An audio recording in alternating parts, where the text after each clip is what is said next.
Hey everybody, it's Rhonda with Miss Bomb Designs, and today I decided I am going to use the yarn cake that we tied together and made this huge yarn cake out of the Premier Yarns Everyday DK anti-pilling yarn. I did my video on this where I tied all of the leftovers from those two boxes, and then we skeined it up. I broke my nitty knotty as I was skeining it, and then we caked it up. And so now we're going to use it. So I decided I am going to do a really super long scarf. And I have already chained 400 chains. Now, I decided I think I'm going to use the Super Easy Ripple Stitch. Creative Grandma has a tutorial on this stitch, and so I will link that tutorial as well. But I'm just going to go ahead and show you what I'm going to do. So like I said, I have already chained 400 stitches. Now, this stitch requires a multiple of 10. Plus 2 at the very end. So 400 is a multiple of 10, but we still need to do our 2 at the end. And so I am going to do that and show you guys how to do this stitch the way that I remember how to do it and the easiest way for me. So we're going to go ahead and chain 2.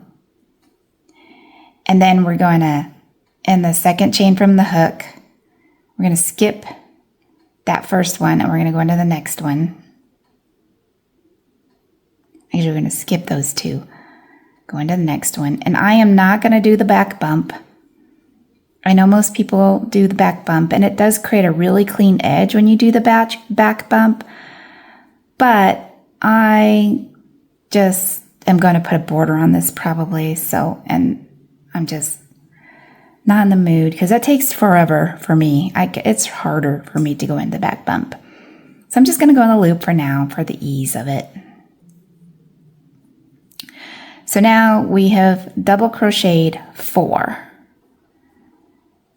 So there's our 4 stitches. And now we're going to skip 2 chains and double crochet in the next one. And this is what I call a valley. So we're making a valley.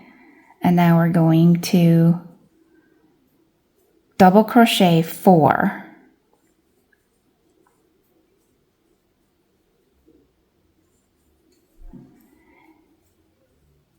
And so there is our valley. And that creates the beginning of the first ripple.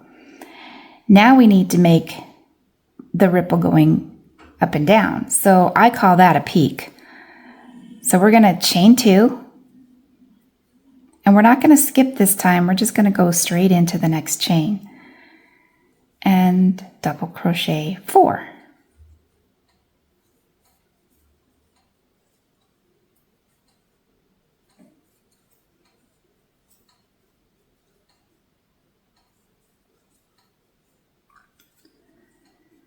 Okay, there's our 4. Now we're going to create another valley. I always get these confused. Sometimes I call my valleys peaks and vice versa. But we're on a valley, which is the indent. So we need to skip 2 chains and then double crochet into the next one.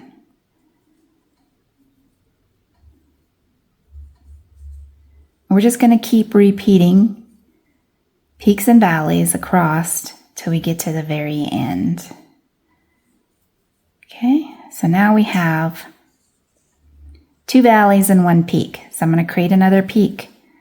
A peak is a chain 2, and we don't skip, we go right into that next chain.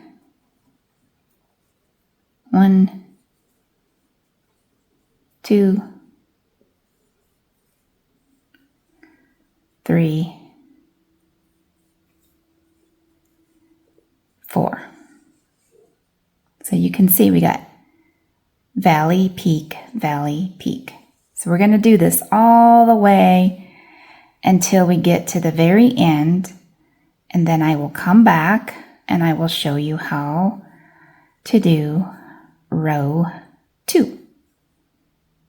Oops. And sometimes you got to be careful not to split your yarn. So I do that. So one more time. 1, 2, 3, 4 double crochets. Now that was a valley, so we got to do a peak. So we're going to chain 2, not skip, go into the next chain, and double crochet another 4.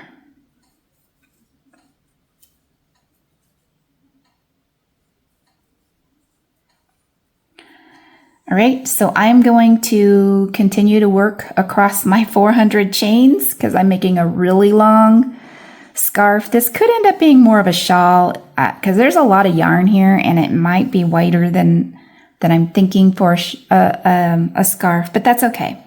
We're just going to go with it. But it'll be long and it won't be, super wide, but it'll be kind of wide. I think wide enough to be considered more of a shawl than a scarf. I was trying to go for a scarf and I could have gone longer. Like I could go all the way to the floor, but I didn't. So I wrapped this around my neck and it's just past my knees, or just right at my knees, I think is where it ended. We'll do some video later when we get closer, but this is what we got so far. And when I get to the end, I'll be back and I will show you row 2. And then row 2 is the repeat. You just repeat it over and over and over again. Okay, I'll be back. Okay, we are back with the end of our first row. And I'm not gonna lie, it took me a bit and I did end up having to rip out a little bit. I got about halfway through my row and realized I had 2 peaks right smack in the middle of my row. So I had to rip it back, but now I am at the end and I am ready to start row 2. In case you're wondering, this is the crochet hook that I am using. It is a Knit Picks size 7, which is right in between a G and an H, or 4.5 millimeters.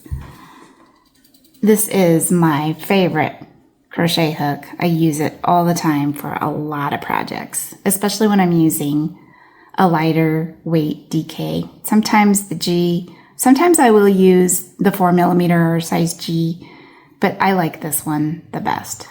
Okay, so now we're at the end and the pattern says to chain 3. 1, 2, 3, and then we're going to turn our work. And then we're going to right away do a double crochet in that very first. Normally, when you're crocheting back and forth, you would skip that because you don't want it to go outward. But we want 2 stitches at the end of each row because we're technically increasing at the end of each row because we got to make up for the 2 we skip here to create our valley. So that chain 3 counts as a double crochet. Okay, so now we're going to do 2 more so that we have a total of 4 double crochets here on the end. So we have 1, 2, 3, 4. Now we're going to skip the next 2 double crochets so that we can keep the integrity of our valley here. So we're going to skip 2, and now we're going to do 3 double crochets. 1, 2, 3. But because we need 4 stitches in each of these little sections, we need to create one. So what we're going to do is we are going to double crochet inside the peak. And now we need to create the peak. So we're going to chain 2. And now we're going to double crochet again inside the peak. And then we're going to double crochet in the next 3. 1, 2, 3. And what that does is leaves that last 4th stitch on that last 4th double crochet unworked, because we're going to skip it. So you always want to keep 4 in your row here, in your little section, and you're always wanting to keep your valleys and peaks. So we're going to keep going. We're going to skip the next 2 double crochets, double crochet in the next 3. We've just created a valley.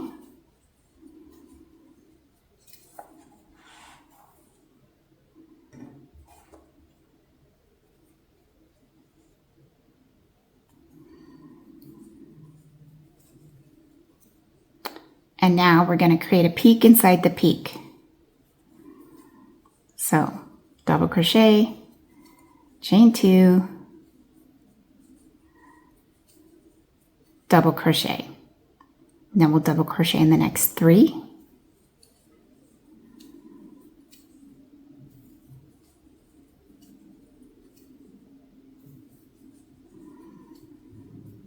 And now we're going to skip the next 2 double crochets to create our valley.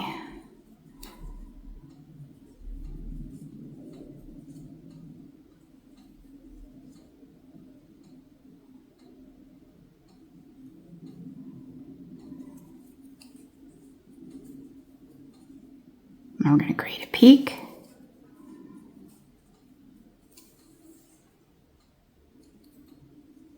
Chain 2, double crochet inside the peak, and then double crochet 3.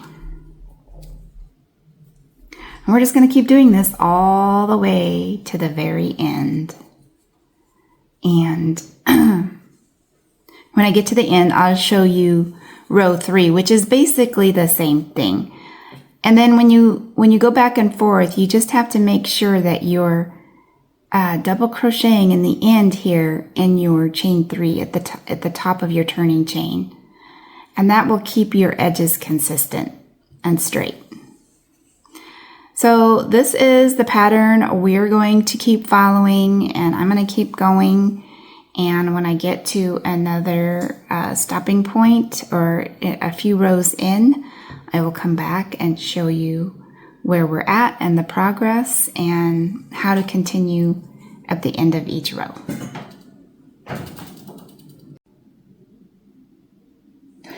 Okay guys, we are at the end of row 2, and you can see I am ending with a valley. So I need to make sure I have 4 stitches here on the end. And so we have 1, 2, 3, and now to get the 4th stitch, we kind of have to go in where that chain 2 was and put a stitch there in that last stitch. Now, the pattern says to chain 2 and that counts as a stitch, and it does. And so now this is what we have. Now we could have done a chain 3 there as well, because from here on out we will do a chain 3. So now to start row 3, which is going to be the same thing as row 2, we're going to repeat this over and over. We're going to chain 3, turn, and again go into that very first stitch. So it's as if we are creating a increase, but we're really not. So we're going to double crochet in the next 2, and again we are starting with a valley. So we got to skip the next 2 double crochets, and we just keep repeating row 2 over and over. And when we get to the end of row 2, we are going to double crochet in the top of the chain of that chain 3. And that's how we do it. We just keep going back and forth, repeating row 2 over and over until we get it to where we want it. And you can see I have some color changes happening here. There was color changes going on with the white, but because it's white, but there's different shades of white in this same row. It's really subtle. You can't really see it, but when we're done, you might be able to see it. So we're in a peak now.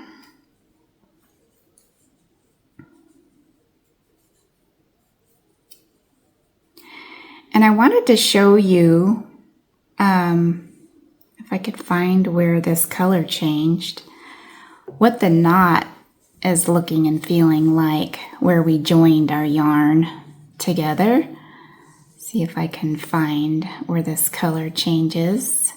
Right there. You can't really see the knot. I can't. I don't know if you can. I can't see the knot, but this is where the color changed. I can kind of feel it right there, but you can't see it. So the magic knot, when we are crocheting, it works pretty good. Now, if this were knitted, it probably would show up more just because the knit stitch is not as forgiving. Crochet is a little bit more forgiving. But yeah, I just think that's interesting. There is a knot there. It's really hard to see because you can see where the color shifts. And then you can see this is kind of an off-white compared to the white. So there was actually multiple changes of colors with the white in this row. It's just you can't really see. It's just pretty similar, but you can see the bright white and the off-white a little bit different. But I can't see the knots in any of the color changes. Here's the other color change, I believe. Is it right there? I don't know, but I can't. Yep, there's the knot right there. The knot ended up at the top of the stitch. It's right there. I can feel it, but it's really hard to see. So that is what the magic knot will do when you're crocheting. You really can't see it, and you can't really feel it that much either. So this is where we're at so far, and I will come back and share when I get some width to this and see where we're at so we can take a look at how the colors are changing. And we're just going to keep going. So I will come back later when we have more of this done. Okay, I am back. I have done several rows on this scarf shawl project that we are doing with the yarn cake. This is what I have left, so there's still quite a bit to go. And you know, it's getting kind of wide. I'm not sure exactly how wide it's going to end up being, but whatever it's going to be is what it's going to be. And I wanted to just quickly show you how I'm able to keep my edge really straight here. So when we get to the end here, and I'm going to finish these last a few stitches to show you. So we're ending with a valley. So we skip 2 double crochets, crochet, double crochet into the next one, and we're going to do 2 double crochets, 1 in each of the next 2. And now in that chain where we chained 3, we have to chain into the top. We have to double crochet into the top of it, and we have to double crochet twice into the top of it. So that gives us 4 double crochets at the end of the row. Now we chain 3, turn our work, and we right away double crochet into that very first stitch that we normally would skip. So we're going to double crochet into that double crochet, and now we have technically 2 double crochets in 1 stitch. And this is how we keep our edge really straight. And then we just keep going on and we continue with our valleys and peaks all the way across. And we end up with this really cute rippled stitch. And again, I will put a link in the description if you want to go and see Creative Grandma's tutorial.